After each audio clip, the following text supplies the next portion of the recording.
그런데 막판의 가장 큰 변수, 사실 어제 오늘의 가장 큰 변수이기도 합니다.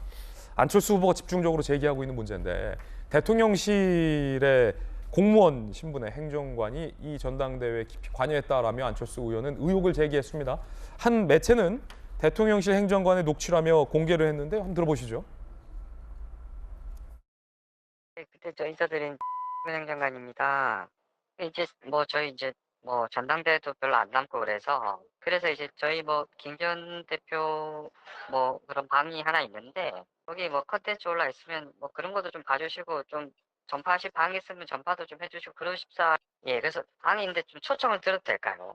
아마 저기 방 이름이 김이 이김 이런 방인 것 같은데.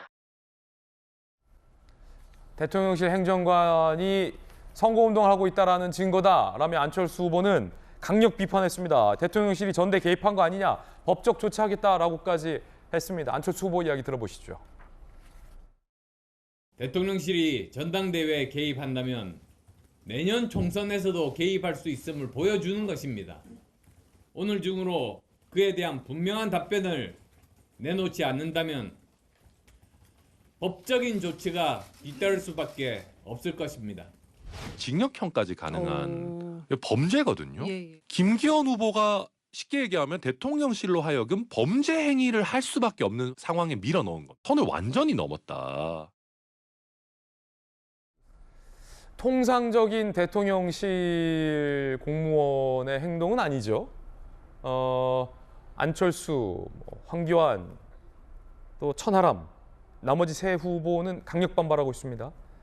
대통령실 행정관의 이 녹취, 전당대회 개입이다라는 세 후보의 주장, 의혹적인데요. 여러분들은 어떻게 보십니까? 자, 일단 법적으로 김광삼 변호사님 어떻게 보세요? 아니, 법적으로는 위법하죠. 그러니까 이제 헌법이 공무원의 이제 정치적 중립성을 선언하고 있고요.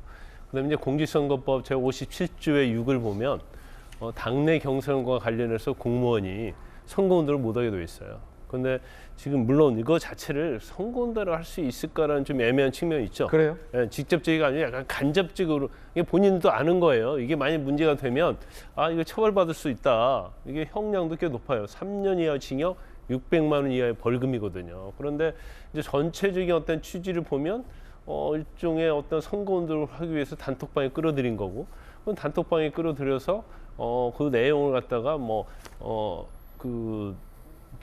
김기현 후보에게는 유리한 거, 안철수 후보에게는 불리한 내용, 이런 식으로 한 거잖아요. 그런데 이제 이 단체 카톡방 자체가 김이 이김이라는 거예요. 그러니까 김기현 후보가 이긴다라는 그런 의미가 있는 것 같아요. 그러면 이 단톡방 자체가 사실은 김기현 후보를 지지하는 사람들이 많이 들어와 있을 거 아니에요. 대부분 그럴 겁니다. 물론 내용을 알아보기 위해서 안철수 후보를 지지하는 사람, 또 다른 후보 지지하는 사람이 들어와 있을 수는 있겠죠. 그런데 그래서 이게 사실은 영향력은 별로 없을 거예요. 하지만 이거 자체가 문제가 되는 것은 대통령실에 근무하는 행정관, 예. 어쨌든 간에 별전직 공무원이라 할지라도 공무원이잖아요. 시민사회 수석실이다, 이런 소속도 그렇죠. 나오고. 그럼 시민사회 수석실에 속해 있는 행정관, 그럼 시민사회 수석이 누구지? 수석은 대통령의 측근 중 측근 아닙니까? 그럼 이거 대통령과 연결된 거 아니야?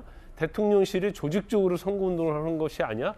이런 오해가 될 수 있고 진실이 될 수 있는 거죠. 그래서 이제 막판 선거 쟁점으로 이게 부상이 됐는데 사실 후보들 입장이 아까 법적으로 조치를 취할 수도 있다 이런 얘기를 하지 법적으로 취하겠다는 얘기는 안 해요. 왜냐하면 법적으로 취하게 되면 결과적으로 대통령실 또는 윤석열 대통령이 향하기 때문에 국민의힘 내부 또는 여권 내부에서 이제 그렇게까지는 가기는 힘들지만 아무튼 저러한 행위 자체는 이제 적절하지 못한 거죠. 대통령실 관계자는 특정 후보 언급 없었다. 국정 홍보했을 한 것뿐이다라는 입장입니다. 선거법 위반 아니다라는 입장을 대통령실 관계자가 언론을 통해서 얘기하고 있는 것 같은데 특정 후보 언급이 없었다라고 하지만은 김기현 콘텐츠 좀 전파해달라라는 내용이 직간접적으로 오갔던 것 같고 대통령실에서는 시민사회 수석 행정관이 아니다라고 부인은 안 한 걸로 봐서 대통령실 시민사회 수석실에 근무하는 행정관은 맞아 보이는데 대통령실 입장은 이게 선거법 위반 아니다라는 입장이에요? 대통령실 누가 답했는지 모르겠습니다만 우리 김광삼 변호사님도 문제 있다고 얘기하잖아요. 적절치 않다라고 표현하는데 제가 아마 저런 걸 관리하는 상황이었으면 정신 나간 사람들이라고 얘기할 것 같아요. 지금 할 일이 얼마나 많아요. 대통령실에서 할 일이. 그리고 거기 지금 홍보, 공보해야 될 일들이 얼마나 많고, 그다음에 심지어는 그 지금 정책과 관련해서 당에도 홍보 관련해서 연계해서 요구하는 것도 많은데 그런 거 안 하고 왜 저런 일을 하고 있는지 저로서는 납득이 안 가고 정신 나간 사람들이라고 야단하고 싶어요.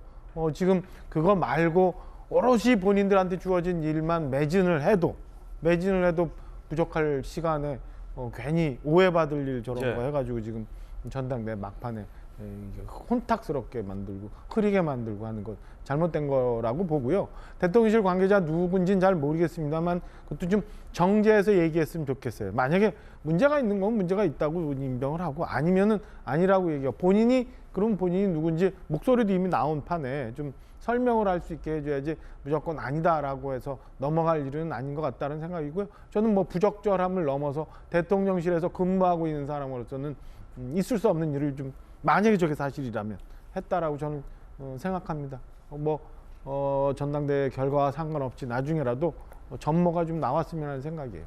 박정아 의원은 이제 대통령실에서 대변인 또 춘추관장으로 오래 근무를 하셨고 전재수 의원도 노무현 정부 청와대에서 또 근무를 오래 하셨기 때문에 대통령실 소속 공무원, 행정관이 방금 들으셨던 이런 걸 해도 됩니까? 안 되죠, 사실은. 사실은 안 되죠. 예, 사실은 이제 전당대회가 열리게 되면 이전에 청와대 같은 데도 극도로 말조심, 입조심, 행동 조심을 하거든요. 왜냐하면 혹여라도 특정 후보를 지지하는 듯한 그런 뉘앙스의 발언이라든지 이런 게 있게 되면 그런 발언을 한 사람이 혼자 감당을 못 합니다. 그것은 바로 대통령한테 바로 이제 타격이 가기 때문에 극도로 말조심, 행동 조심을 하고 실제 또 이제 그 청와대나 대통령실에서도 그런 이제 지시들이 내려옵니다. 그런데 저런 일들이 벌어진다는 것은 굉장히 이해하기 어려운 일이고요. 이것은 명백한 저희들이 선거를 많이 하지 않습니까?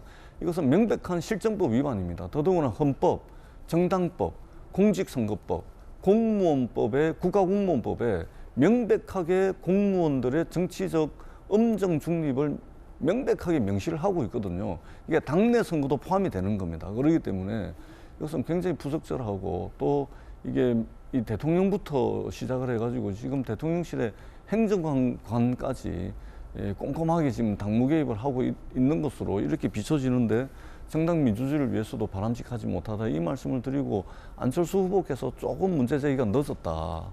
조금 더 이전부터 좀 이게 대통령실의 여러 가지 당무 개입에 대해서 비판의 목소리를 냈다면 선거 결과가 좀 달라질 수가 있을 텐데 좀 상당히 좀 늦은 것이 아닌가 이렇게 생각을 합니다. 자, 그런데 김기현 후보는 위법이 아니다 라고 밝혔습니다. 김기현 후보 이야기 들어보시죠. 공무원이라 하더라도 단톡방에 들어가서 활동하는 것 자체가 금지되어 있는 것은 아니기 때문에 활동 자체를 위법이라 할 일은 아닌 것이고요. 김광선 변호사님 어떻게 보십니까? 단톡방에 들어가 있는 것 자체는 위법이 아니다. 아니 지금 단톡방에 들어가 있는 걸 문제 삼는 게 아니잖아요. 단톡방에서 선거운동을 했느냐, 단톡방에 국민의힘 당원을 끌어들여서 이제 상대 후보를 좀 저격하고 자기가 지지하는 후보에 대해서 옹호하는 글을 좀 올려달라 이런 취지잖아요. 그러니까 단톡방만 단톡방이 개설하면 문제가 있죠. 그러니까 김기현 후보를 지지하는 단톡방 개설하는 것은 명백히 선거운동이고요. 그다음에 그 본인이 개설 안 했다 하더라도 본인이 들어가서 그런 것들을 권유하거나 여러 가지로 선거에 영향을 미치는 행위를 했다고 하면 그건 당연히 되는 거예요. 그렇지만 이제 김기현 후보 입장에서는 본인을 위해서 하다가 저렇게 걸리는 행위잖아요. 근데 저게 위법이다, 저건 문제가 있다, 처벌받아야 한다, 대통령실 자중해야 한다 이런 얘기는 할 수 없잖아요. 그러니까 어떻게 해서든지 오늘 내일 사이 모레 결선 가면 모레인데 이런 것을 좀 벗어나고자 하기 때문에 아주 소극적이고 마치 문제가 없다는 식으로 이제 얘기할 수밖에 없는 그런 사정은 이해하지만 저는 객관적으로 볼 때는 위법한 건 맞다 이렇게 봅니다. 예, 대통령실 관계자들의 입장도 조금 전에 저희가 보도해드렸는데 언론마다 조금씩 다릅니다. 대통령을 끌어들이지 말라 라고 하고 적극적으로 활동한 건 아니다, 위법은 아니다 이런 입장들이 좀 갈리고 있는데 아무래도 전당대회가 가까워오기 때문에 무언가 좀 일치된 입장을 내는 것도 좀 조심스러울 수도 있을 것 같고. 그런데 이제 국민들이 궁금한 건 실체가 무엇이냐는 거거든요. 녹취는 나왔고 증언들은 많은데 대통령실이 인정을 한다는 건지 인정을 안 한다는 건지, 시민사회 수석의 행정관이 누구 지시를 받고 했다는 건지 본인 스스로 한 건지, 이건 여부가 모두 다 지금 불명확한 상태 속에서 전당대회의 시간은 똑딱똑딱 가고 있습니다. 이게 오늘 투표에, 어제 오늘 투표에 영향을 주리라고 보십니까? 투표율이 높은데 이게 어제 오늘 일은 아니고 나경원 전 원내대표 건일 때 안철수 후보에게 이진복 수석이 입 다물고 있으면 아무 일도 안 일어난다. 아까 천하람 후보가 왜 이렇게 안철수에게 야박하냐라고 문제제기했었을 때, 그리고 지금 대통령실의 발언이 조금 더 지나친 거 아니냐, 내지는 너무 관례적이지 않다라는 논란이 세 번째거든요. 이번 투표율과 관련이 있다고 보십니까? 그러니까 요 사안만 봤을 때 요거 하나가 폭발적인 변수가 되지는 않을 거라고 생각하지만, 어쨌든 국민의힘 이 전당대회 과정에서, 당대표를 뽑는 과정에서 굉장히 비민주적인 일들이 많이 있었죠. 나경원 전 원내대표를 후보에 못 올리게 하려고 하는 여러 가지 그런 움직임들이 좀 보였잖아요. 그렇기 때문에 분명히 이제 투표를 하시는 분들은 이러한 관행에 브레이크를 걸자, 개혁에 좀 더 힘을 싣자라는 생각으로 투표에 임하신 분들도 계실 것 같아요. 근데 투표율이 굉장히 높잖아요. 그러니까 이게 근데 보통 투표율이 높아지면은 과반을 넘기가 어렵습니다. 한 후보가. 기억하시겠지만 민주당 전당대회 때 이재명 대표가 77%의 압도적인 표를 얻었는데 그때 투표율이 40%가 안 됐어요. 그러니까 강성 지지층들만 투표를 많이 해야 압도적으로 50%를 넘을 수 있는데, 이번 같은 경우는 국민의힘에 지금 많은 당원들이 투표를 하고 있어서 과반을 넘기는 어려울 수도 있지만, 이제 관건은 100% 당원 투표로 하고 있다라는 거죠. 그러면 어느 정도 당원들 사이에서는 이제 윤 대통령의 어떻게 힘을 실어주자라는 공감대가 좀 더 개혁보다는 강하지 않을까 싶어서, 저는 근소한 차이로, 아주 깻잎 한 장 차이로 김기현 후보가 50% 넘지 않을까 싶기는 한데, 이제 이러한 관행들, 그리고 이거에 대한 반응들이 너무 실망스러운 거죠. 사실 대통령실에서도 이거 행정관 개인이 잘못한 거다, 이런 식으로 전당대회에 뭐 관여하고 공무원이 이렇게 정치적으로 개입하는 거 옳지 않다, 그리고 대통령실은 이것과 관계가 없다라는 반응이 나오면은 제가 뭐 이해를 하겠는데. 왜냐하면 통상 대통령이 경로했다라는 반응이, 사실은 이 행정관이 이런 일을 했을 때 대통령이 보고 갖고 경로했다, 그 행정관 누구인지 바로 실태 조사한다, 이게 사실은 기대했던 통상의 반응인데 지금 그게 안 나온다 이거죠? 그렇죠. 그러니까 위법은 아니다라는 거는 그럼 대통령실이 방조했다라는 거예요? 찬성한다라는 거예요? 이렇게 해도 된다는 얘기예요? 뭐예요? 이상하잖아요. 김기현 후보도 마찬가지예요. 이런 식으로 전당대회 흐리는 거 오히려 본인에게 불리하게 작용할 수 있거든요. 그런데 위법은 아니다? 그러면 이렇게 해도 된다라는 거예요? 그런 관행을 인정한다는 거예요? 굉장히 반응이 전 이상하다고 생각하거든요. 상식적으로. 그리고 언제부터 정치인들이 법적으로만 책임 없으면 괜찮은 존재들입니까? 정치인들은 도덕적 책임이 누구보다도 중요한 사람들이에요. 그런데 결정적인 순간에 여야 할 것 없이 항상 법적으로는 위법이 아니다, 이런 식으로 빠져나가는 거, 국민들이 과연 어떻게 판단할지, 오늘 하루 지금 전당대회 투표할 수 있게 되어 있는데, 이게 아주 폭발적인 위력을 가지지는 못해도 개혁을 생각했던 사람들은 한 표라도 더 주는 효과가 있을 수 있어서 오히려 이건 김기현 후보에게 불리한 거예요. 왜 이렇게 반응하는지 모르겠어요. 자, 그러면 박정호 의원님, 다시 처음 드렸던 질문으로 돌아옵니다. 과반을 넘는 후보가 나올 것이냐, 다시 말해 내일 전당대회 끝날 것이냐, 한 주 더 하느냐.